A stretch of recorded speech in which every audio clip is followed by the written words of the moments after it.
What a way to leave the crowd. The crowd will be buzzing for another 20 minutes or so, man. Yeah, excellent. Really, really excellent set. All right, man. That is the awesome sound of Little Feat. And some bands have kind of like a great small, intimate venue sound. Some bands have a great studio sound. Some bands have a fantastic outdoor, festive concert sound. And that is what Little Feat's all about, man. That's what this is how I envision them. I don't know how you envision them, but that's what I see whenever I listen to their music and their harmonies and then all the musical breaks and everything, and their hang time. That's what I think about whenever I think of Little Feat. And I always have this visual of the threesome of them with the Dead and the Allman Brothers, man, doing a really awesome outdoor weekend, festival kind of concert. Man, I tell you, wouldn't that be the shit? So, great band. Great band.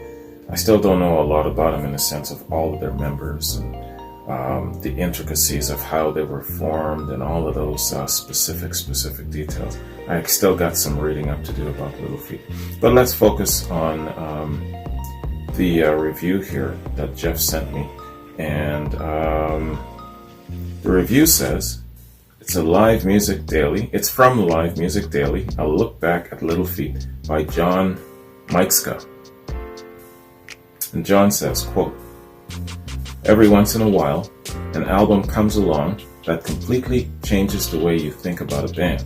For me, that band is Little Feat, and the album is their timeless live offering, Waiting for Columbus. Spanning the course of the 7 shows in '77, the band makes their way through a set of swampy blues rock in a uniquely 70s paradigm that reaches otherworldly altitudes, meaning that it has great crossing over appeal, meaning that it isn't just sticking to one genre. Everybody's basically going to find something that they like. Little Feat is a band that makes you think many contemporary bands aren't as revolutionary as you thought. It's one thing to hear the album, but it takes on awe-inspiring qualities when you sit back and listen to it. Yeah, I hear you. There's a difference. First off, lead vocalist and slide guitarist Laurel George is an immense talent and should be heralded as a national treasure. His voice work and lyrical contributions are timeless in and of themselves. Not to mention, as a session guitarist, he played on Robert Palmer's cover of Alan Toussaint's Sneaking Sally Through the Alley, and as a producer, he produced the Grateful Dead's '78 album Shakedown Street. Was it an album reaction I did of Shakedown Street, or was it a quad featuring a bunch of songs from Shakedown Street? I can't remember now, but I've touched on Shakedown Street before. Good stuff. Combined with keys, player Bill Payne, rhythm lead guitarist Paul Barrere, Richard Hayward on drums, and bassist Kenny Gradney, Little Feat came together and made something special with Waiting for Columbus, especially considering the ensuing disbandment of Little Feat and George's untimely passing. Waiting for Columbus is an impressively thorough expression of the times in which it was created. They're playing all the sounds available to them and pulling it off in a unique way that celebrates the cultural heritage of the American South, even though they're a California band, and more than adequately covers the eclectic influences of the day. There's jazz, blues, rock and roll, boogie, folk, gospel, soul, and many of the expressions of these styles within the Americana framework. Yeah, they can touch on everything. That's a fantastic quality, man. The party gets started with a clanky cowbell run that leads into a pot-stirring vibe as Fat Man in a Bathtub gets revved up. This tune exemplifies the attitude of Little Feat that never takes itself too seriously, allowing the music to breathe without the air of seriousness that constricts many acts. The improvisational attitude of the band more than compensates for any nonsensical attitudes displayed in their lyrics. which are satisfying and flush with wit and humor. All That You Dream opens up as an up-tempo rock city number before breaking into the glorious chorus of Up and Down, but not like this before, seemingly to celebrate the perspective of the downtrodden as they harmonize beautifully through this gripping serenade. Oh, okay, so he's giving just a slight little touch on every song, yeah. Oh, Atlanta is a kind of tune that makes you look at ATL from a different angle. One that says, there must be something in this city. A good old country get down that moves through luscious musical changes and makes you think there's definitely some tonk in that honky.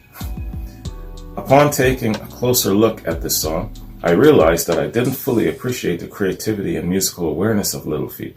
Notably, Payne's vocals throughout the verse are syncopated and stylized in truly original form. Okay. Old Folks Boogie creeps up with a jazzy blues feel and lyrical content that shows how these guys can have fun with their music. And you know that you're over the hill when your mind makes a promise that your body can't fill, doing the Old Folks Boogie, and boogie we will. Cause to us, the thought's as good as the thrill is a hilariously accurate insight to the aging prowess. And Spanish Moon. Spanish Moon is a song that plays like a soundtrack to wherever you end up at the end of On Your Way Down, included on the extended 2002 release. A low-down, sinister groove, rife with visceral storytelling and a prominent feeling that it's good to be bad. Spanish Moon has one of the baddest bass lines on the album. The low end here is heavier than lead and trudges through.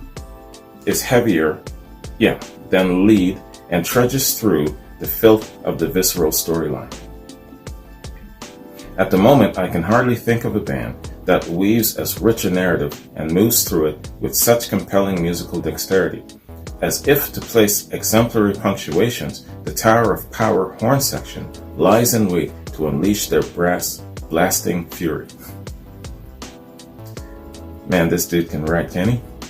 Moving on to one of Little Feat's most famous songs, a little left-hand piano boogie quickly opens up to some right-hand woogie as the extended reworked version of Dixie Chicken takes flight, complete with an extended piano solo that traverses through a syncopated Fats, Waller, Jelly Roll Morton style and leads into a delightful Dixieland breakdown with the Tower of Power horns. Cascading piano, sultry clarinet, trumpet, and trombone lead the jam before it explodes into Tripe Face Boogie, which features a tantalizing mix of synthesized sounds and Rhodes piano through the instrumental section. Willin. Yeah, that's the stuff that we were listening to.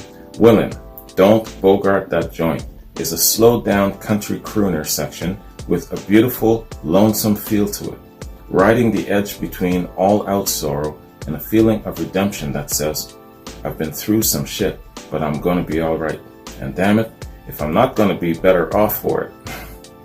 Speaks to a man at the end of his rope, but ready to heed the omen of progress. Apolitical Blues, Sailin Shoes, marks the downright bluesiest section of the album. It starts off chugging down the tracks and settles into a juke joint vibe that carries through until the last track on the album, Bill Payne's Feats Don't Fail Me Now. A song that features a frothy bass line that keeps coming back for more. Yes, that bass groove killed me, man. Drummer Richard Hayward drops it into gear while Lowell's vocals rev up the engine on this beast for an expansive journey fitting to close out the album. Little Feat represents a brand of Southern culture that belongs to everyone, much in the same way that the 1776 ethos isn't only identifiable to Boston or Philly. They connect with something in all of us and deal with the full experience. The celebration of life, the evil urges, and a humorous outlook on the hard times that keeps the soul light. Simply stated, Waiting for Columbus is a timeless classic worthy of any record collection. Give this album a spin, and then maybe Fish's 2010 musical costume from Atlantic City if you're feeling adventurous. as a prep for Little Feat's recently announced reunion tour. Okay. So, this must have been written a number of years back, because I have not heard of any reunion tour where Little Feat is concerned recently. And what was it, 2 years ago, Paul passed, and I did a tribute to Paul Barrere. So it's funny that he mentions Fish, because I've got an album reaction coming up in the next week featuring Fish. The Fish feature that I put on my Beyond Classic platform was really, really well received. So I've got another Fish album reaction coming up sometime next week. Check it out on the Beyond platform. So that concludes our look at Little Feat, man. And let me tell you, you know, their live sound and the party atmosphere that they promote is really, really awesome. And that's just how I think of Little Feat. When you say Little Feat to me, I think of a really great outdoor jam, an outdoor festival party type jam. You know what I'm saying? Rubbing shoulders with the likes of the Dead and the Allman Brothers.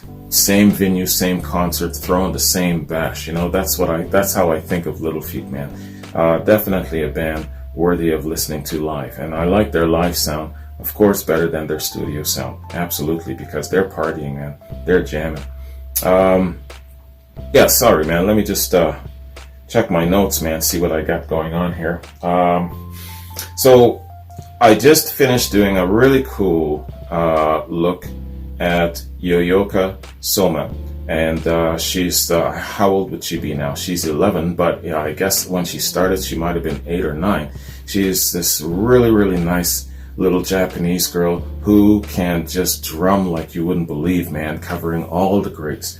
And I just finished that, and I'm going to go on to hit up a couple of documentaries. I just did a tribute to Alex Lifeson from Rush yesterday. Watched a little documentary on his part. And so I got a couple of other documentaries coming up. I'm going to be big on documentaries this year. The Whiskey A Go-Go. I'm going to hit up, what is it, 20 Feet from Stardom? I think it's a documentary about backup singers. And there's a couple more I can't think of off the top of my head, but I'm going in that direction. Hitting up some of the progressive stuff. Of course, getting back into some of the Southern rock. And that's where I'm looking at going forward with the channel into this year. Damn, man, we're already into May. Can you believe that? Unbelievable. All right, y'all. Yeah, so I got reactions in the shoot, man. Willie Yakachita, Joe, Don, Quincy. Got reactions coming up for you guys this week. So, what else was I going to say? Yeah, that's pretty much it. With the Led Zeppelin factor, I've got Led Zeppelin 4 full album reaction. I just finished Led Zeppelin 2, the full album reaction. Unfortunately, it's been blocked on YouTube, so you'll have to go on the other platforms to find it. But we'll see. Maybe some or parts of Led Zeppelin 4 might make it up. I think I'll split it up this time. Maybe split it in 3s and see if at least a part of it will catch. Anyway, I'm just thinking out loud now. Jeff, thank you very much for this excellent recommendation for Little Feat, and a very good article too, man. All right, so you guys have yourselves a good one. Take care. I'll catch you in my next reaction. Peace.